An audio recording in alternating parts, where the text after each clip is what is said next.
I love Scotch. I love Scotch. Scotchy, Scotch, Scotch. Here it goes down into my belly.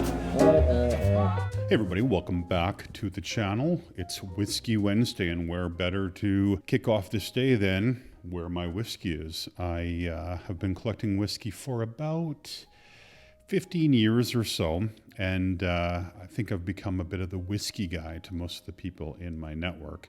And when I say whiskey guy, they often have questions around what to buy whiskey drinkers in their life.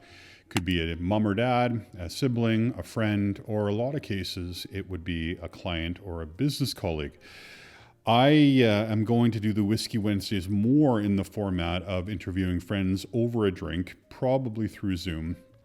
But I thought it might be interesting to share just a really quick tutorial with you on how to kind of interpret whiskey, and you can talk about it if you're interested in out for drinks with friends, when we can go back to doing that. But if you have a client, and so remember that we're doing it kind of through the guise of business, if you have a client, a colleague, a champion that's into whiskey, how do you choose something nice for them? What I have in front of me is I pulled out a bunch of bottles, but I thought I would kind of do a precursor by organizing whiskeys more by country than by type, because you can get pretty deep into different types of whiskeys. I actually have books and books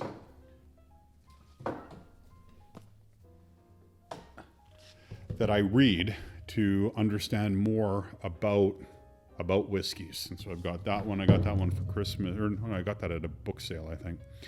Here's one. The more that I read, the more I realize I don't know much about whiskey. I mean, there's hundreds of hours of reading that you can do just to know the basics.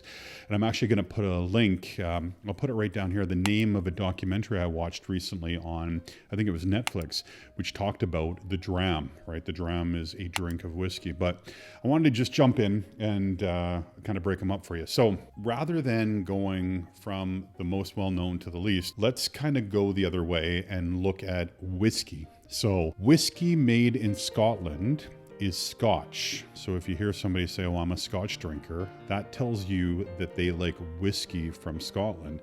And the saying is, all Scotches are whiskey, but not all whiskeys are Scotch. So whiskey made in Scotland is Scotch. Canadian whiskey, which I'm obviously a fan of, is, relatively well known around the world. I'm looking to see where I put it. I actually put it right here. I brought a one that most of you will know, right? Crown Royal, right? That one's going to be quite popular. You'll have seen that one before. I drank too much of this in university from the time I was about 19 to 25. Yes, I was in school for 7 years. I have a PhD BA. Drink a lot of this, especially with my friend Grant Barley. We had a memorable New Year's Eve once where we enjoyed this with pink grapefruit juice. Yummy. However, most people drink Crown and soda, Crown and Coke, Crown and ginger ale. It's a bit rough on its own. Some people will drink in all the rocks. I find it a little rough, especially now that I've gotten into the nice stuff. But Crown Royal is the pride of Canada. And then there's a lot of smaller distilleries that are coming out. Here's an example of one that I got at the whiskey release not that long ago. This is kind of a second edition, 17-year-old Canadian whiskey. Canadian whiskeys as of late have been getting a lot of love kind of on the world stage, which pisses off the Scottish because forever they were the killers. Canadian whiskey made of rye. Most Scottish whiskey, right, Scotch, is made of barley, although some Canadian whiskeys are made of barley as well. Just something to keep in mind. So just because of what the whiskey is made of does not necessarily tell you where it's from, except American. So bourbon. Bourbon is corn whiskey. And I brought a couple of examples here, but there's also rye and so on from kind of the US that are quite good. But here's Jefferson's, which is one of my favorite. I tend to drink bourbon. Can you see that? I tend to drink bourbon in Manhattans or drinks. A Bullet Manhattan is one of my favorites. However, I do make something called a Millionaire's Manhattan, which is 21-year-old Glenlivet Scotch in my thing, which is a bit sacrilege. If you see somebody drinking a Scotch and mixing it with pop, you should kick the shit out of them. Like that's, I'm not suggesting violence, but if you're a Scotch drinker, think about it. This single barrel, this is 1792. This is a Kentucky straight bourbon. Again, I got at the whiskey release. I go to the whiskey release every year. It's where I load up on gifts for clients. And when I edit the video, I'll put the prices of what each of these are. These are all around $100-ish. This is a nice little small batch bourbon that I got. This is from Seattle, if you can believe that. And I got this on the Victoria Clipper coming home. It's a small batch whiskey, but it's bourbon. I haven't opened it yet because oh no, I have. Before actually, I'm gonna hop this around a little bit. So, Scotch.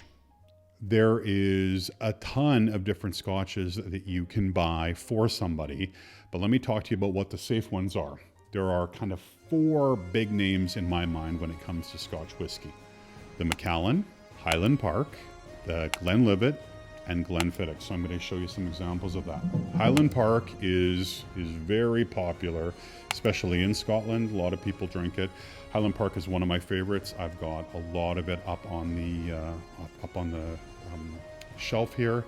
It's just nice. I opened a bottle of this with, not this, but a different version with my friend Harp on Halloween, and it was just a really nice drink. The Macallan was the first nice Scotch that I actually started drinking, and it's pretty accessible to people if people don't like anything too harsh. It's actually quite nice. This is Macallan Gold. Yeah, it's just really good, and Macallan is a great brand for Scotch. They do a nice job, and I'm going to tell a bit of a Macallan story here at the end. The Glenlivet, right? So Glenlivet 18 is probably one of my all-time favorites. I buy this normally a case at a time. This is a bottle that you would buy if somebody gave you a really good client, or made a good referral, or booked you for a speaking event, or helped you move. Yeah, Glenlivet 18 is, I really appreciate you. That's what it says. The 1824, right? So this is kind of the pedestrian Glenlivet that you can get into. This is about $60 a bottle. It's also a really nice drink. I mean, I haven't really had anything from Glenlivet that I didn't think tasted nice, but that's a Budweiser.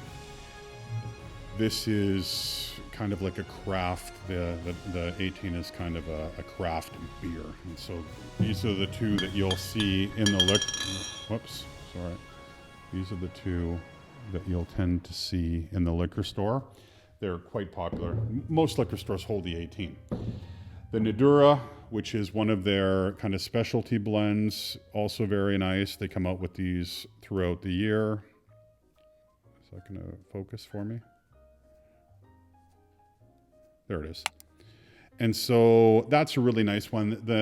What makes it special is it is finished in, I think, sherry cask, or maybe port cask.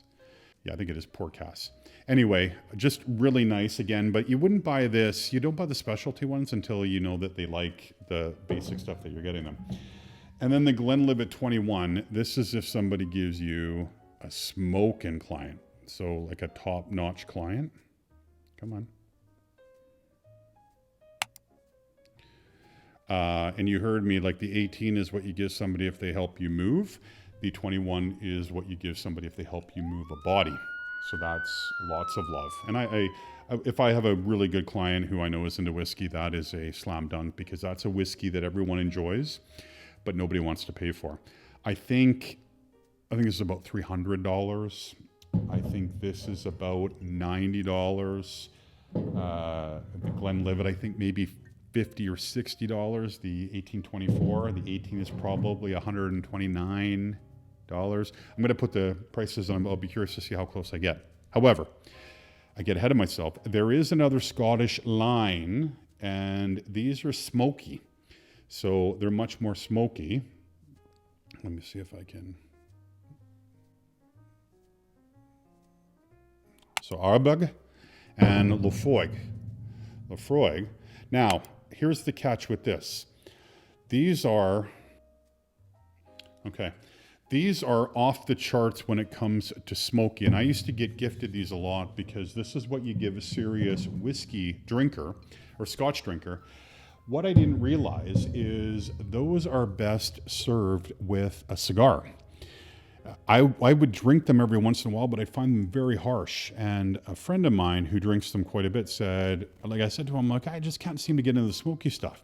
And he said, have you ever had it with a cigar? And I'm like, no. And he's like, you have to have it with a cigar. A smoky Scotch with a cigar is like a wine properly paired with a dinner. It complements both. And once I did that, it was unbelievable. When I'm out in the lounge having a cigar, I'll often grab a smoky whiskey to go with it, and it is magic. Now, second to last is every country is doing Scotch, right? So this is Bastille, which is a French whiskey. I'm not a fan. It tastes like perfume to me, so I'm not a big fan of it. India has gotten into it, and this is Amrut, which is a great whiskey, but it is tough. And what I mean by tough is it puts hair on your chest, whether you're a man or a woman. It's not to be messed with. That's the cast strength, which my wife got me a couple years ago for Christmas. They have a regular one that is even a bit. And so I will cut it with water when I'm drinking it. But where I want to spend a little bit of time really quickly with you is what whiskey can you get almost any whiskey drinker that is going to be a winner? Japanese. The Japanese reverse engineered the Scotch making process in Scotland, went to Japan, and I think a year or two after they started bottling, they won Whiskey of the Year. This last year, Canada won Whiskey of the Year, and I'll put a link to that. But anyway, Nika is an unbelievable whiskey. It really is something special. And the first time I tried it, I was a skeptic because I thought, what do the Japanese know about making whiskey? They know a shitload. And so this is their red, which is second from the bottom. They have one that's about $50. I think this is about $65. Now that's only a 375, or maybe 500 mil. So it's a smaller bottle, but they have this. This is their Super Nika, which is kind of their,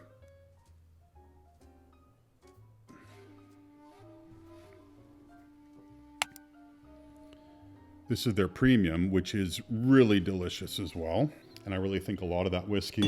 And then this is a Japanese one I hadn't heard about before that a client got me. It's called Nirasaki. It's also excellent. And so I have yet to have a Japanese whiskey that I didn't think was fantastic. So really, anytime anyone says, what should I buy? A whiskey drinker that's unique, Japanese whiskey. It is a winner. And at first they'll go, what the hell, whiskey from Japan, if they're not aware. Once they're aware, they'll be a fan like me. And I have one whole shelf dedicated to Japanese whiskey. Anyway, long story short, long video, but I wanted to share some of that. So Scottish make great whiskeys. The smoky stuff is paired with cigars. Bourbon made of corn. In the U.S., mostly in Kentucky. Countries like France and India are getting into the game. They're doing India's doing a good job. French stuff tastes like perfume. Japanese is unbelievable. And so if you're looking to give somebody something really special, consider to give them Japanese. And what you would say to them is, have you tried Japanese whiskey? And if they say no, that's the bottle to buy. If they're a cigar smoker, get them a Lafroig or an Abberg. Like that's the smoky one. Any questions or comments you have, you can put them below, or you can send them to, I guess this side, chris@goco.com. Whisky Wednesdays from now on will be kind of interviewing or talking through with friends, kind of ideas around business. And as always, Gladiators eat first, but you know what else they do? Gladiators drink first. And so I am going to pop a little taste of, what time is it? It's 5 o'clock in the UK. A little bit of the 18-year-old, which again is one of my go-tos. Real safe, delicious, and like what we say in Scotland, may your kilt tilt, and what's under it wilt. We'll see you in the next video.